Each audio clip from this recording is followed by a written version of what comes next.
Todos los países del mundo en estos momentos están reformando la educación pública.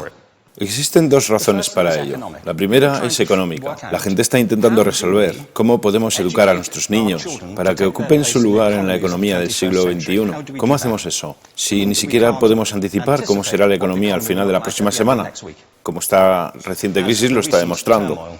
¿Cómo hacemos eso? La segunda razón es cultural. Todos los países del mundo están intentando resolver cómo podemos educar a nuestros niños para que tengan sentido de identidad cultural, para poder legarles los genes culturales de nuestras comunidades y a la vez formar parte del proceso de globalización. ¿Cómo cuadramos ese círculo? El problema es que están intentando enfrentarse al futuro, a base de hacer lo mismo que en el pasado. Y en el proceso están alineando a millones de niños que no ven ninguna utilidad en asistir a la escuela. Cuando nosotros íbamos al colegio, nos retenían allí con la historia de que si trabajábamos mucho y sacábamos buenas notas y luego estudiábamos un título universitario, tendríamos un trabajo. Nuestros hijos no se creen eso. Y hacen bien, por cierto. Es mejor tener una titulación que no tenerla, pero ya no es ninguna garantía. Y especialmente no lo es si el camino hacia ella marginaliza la mayoría de cosas que tú consideras importantes acerca de ti mismo. Hay gente que dice que hay que subir los estándares, que eso sería un avance. Ah, ¿sí? Sí, lo deberíamos hacer. ¿Y por qué ibas a querer rebajarlos? No me he encontrado con ningún argumento que me convenza para bajarlos. Pero subirlos, por supuesto que habría que subirlos. El problema es que el sistema educativo actual fue diseñado, concebido y estructurado para una era diferente. Fue concebido en la cultura intelectual de la Ilustración y en las circunstancias económicas de la Revolución Industrial. Antes de la mitad del siglo XIX no había sistemas educativos públicos. En realidad no, podrías estudiar con los jesuitas si tenías dinero, pero la educación pública, pagada con los impuestos, obligatoria para todo el mundo, gratuita y a la vuelta de la esquina, era una idea revolucionaria. Y mucha gente se opuso a ello. Decían, no es posible para muchos niños pobres que están en la calle beneficiarse de la educación pública. Son incapaces de leer y escribir. ¿Por qué perder tiempo con esto? Y también se asienta sobre una serie de suposiciones sobre la estructura social y la capacidad de las personas. Fue dirigido por el imperativo económico de aquel momento, pero a lo largo de todo ello se infiltró el modelo intelectual de la mente, el cual era esencialmente la idea que la Ilustración tenía sobre la inteligencia. La auténtica inteligencia consistía en cierta capacidad para el razonamiento deductivo y un conocimiento amplio de la cultura clásica. Se podría resumir en capacidad académica. Y esta idea está fuertemente enraizada en la reserva genética de la educación pública. El creer que hay dos tipos de personas, académicas y no académicas, y la consecuencia de eso es que mucha gente brillante se creen que no lo son porque han sido evaluados siguiendo este concepto de mente. Así que tenemos dos pilares gemelos, el económico y el intelectual. Y desde mi punto de vista, este modelo ha causado caos en la vida de mucha gente. Ha habido gente que se ha beneficiado maravillosamente de él, pero la mayoría de la gente no. En lugar de beneficiarse, sufren de esto. Una epidemia moderna, mal ubicada y también ficticia. Esta es la plaga del síndrome de déficit de atención e hiperactividad, TDAH. Este es un mapa de la incidencia del TDAH en Estados Unidos. El mapa de prescripciones médicas para el TDAH. No me malinterpreten. No quiero decir que el síndrome de déficit de atención no exista. Yo no tengo la formación necesaria para ello. Sé que la amplia mayoría de psicólogos y pediatras creen que sí, pero aún es un tema a debatir. Lo que sí me consta es que no se trata de una epidemia. Estos niños están siendo medicados tan rutinariamente como a mi generación nos quitaban las amígdalas, por los mismos motivos caprichosos y por la misma razón, la moda de la medicina. Nuestros hijos están viviendo en el periodo más intensamente estimulante de la historia de la Tierra. Están siendo acosados con información y les están reclamando su atención desde todos los medios. Los ordenadores, los iPhone, las vallas publicitarias y cientos de canales de televisión. Y nosotros les penalizamos por distraerse. ¿Distraerse de qué? Cosas que son un aburrimiento, en la escuela sobre todo. Me parece a mí que no es totalmente una incidencia el hecho de que la incidencia del TDAH haya crecido paralela al incremento de los test estandarizados. A estos niños se les está dando cosas como Ritalin, Adderall, a menudo medicación bastante peligrosa, solo para hacer que se concentren y se calmen. Pero según esto, el déficit de atención aumenta al ir al este de este país. La gente empieza a perder el interés en Oklahoma.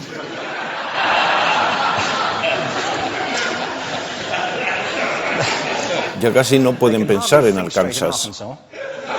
Y para cuando llegan a Washington, lo han perdido completamente. Y hay distintas razones para ello. Es una epidemia ficticia. Si lo piensas, las artes, y no quiero decir que sea exclusivo de las artes, creo que también es cierto para las ciencias y para las matemáticas, pero permítanme hablar en particular de las artes, porque ellas son las víctimas de esta mentalidad en especial. Las artes tratan especialmente la idea de experiencia estética. Una experiencia estética es una en la que tus sentidos están funcionando a su máxima capacidad. Cuando te hallas presente en el momento actual, cuando vibras con la emoción de lo que estás experimentando, cuando estás plenamente vivo. Y la anestética es cuando cierras tus sentidos y te atontas ante lo que está sucediendo. Y muchos de estos medicamentos hacen eso. Estamos haciendo pasar a nuestros hijos por el sistema educativo a base de anestesiarlos. Y yo creo que deberíamos estar haciendo exactamente lo contrario.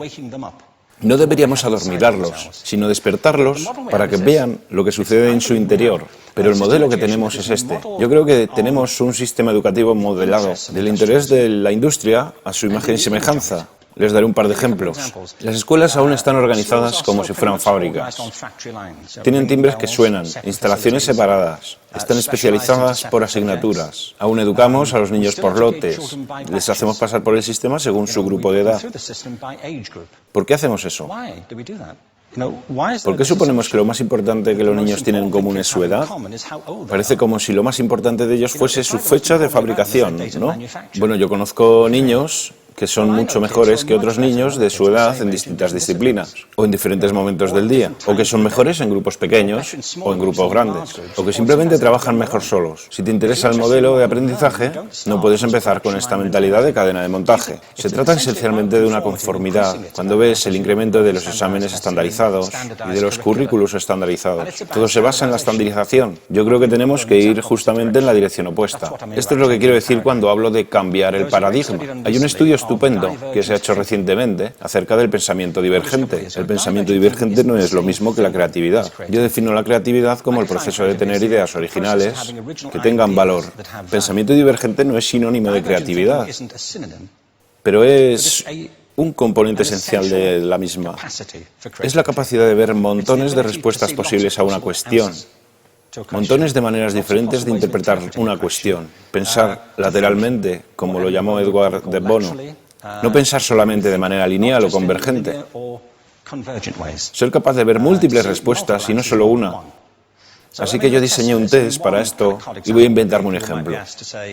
A la gente se le puede preguntar cuántos usos se le ocurren para un clip. A la mayoría se les ocurren unos 10 o 15. A la gente que se le da bien, se le pueden ocurrir 200. Y lo hacen porque preguntan, ¿el clip podría estar hecho de goma y medir 60 metros? ¿Tiene que ser un clip tal como lo conocemos? Bueno, pues diseñé el test y lo probé con 1.500 personas. En un libro titulado Más allá del punto de ruptura, y en el protocolo del test, si superabas una puntuación determinada, se te consideraba un genio del pensamiento divergente. Así que quiero preguntarles, ¿qué porcentaje de la gente que hizo el test puntuó como genio en pensamiento divergente? Y debo decir una cosa más acerca de ellos. Eran niños de jardín de infancia. Así que, ¿qué opináis? ¿Qué porcentaje de genios?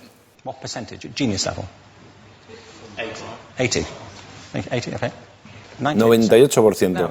Bueno, la cuestión es que era un estudio longitudinal, así que los mismos niños volvieron a hacer el test 5 años después, en edades entre 8 y 10 años.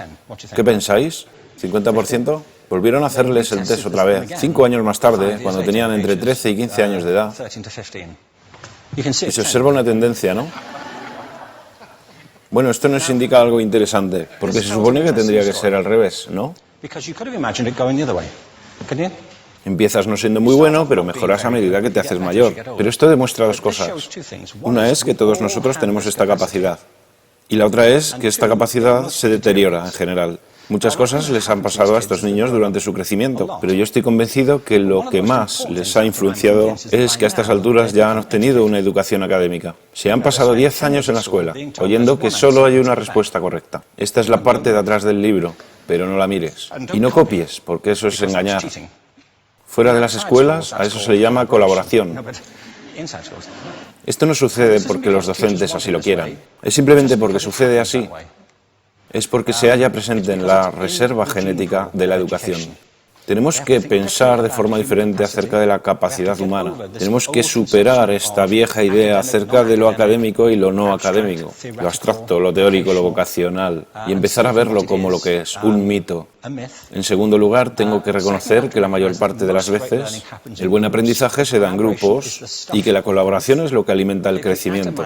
Si atomizamos a las personas, las separamos y los juzgamos por separado, formamos una especie de desconexión entre ellos y su ambiente de aprendizaje natural. Y en tercer lugar, un asunto importante es la cultura de nuestras instituciones, los hábitos de estas instituciones y los hábitats que ocupan.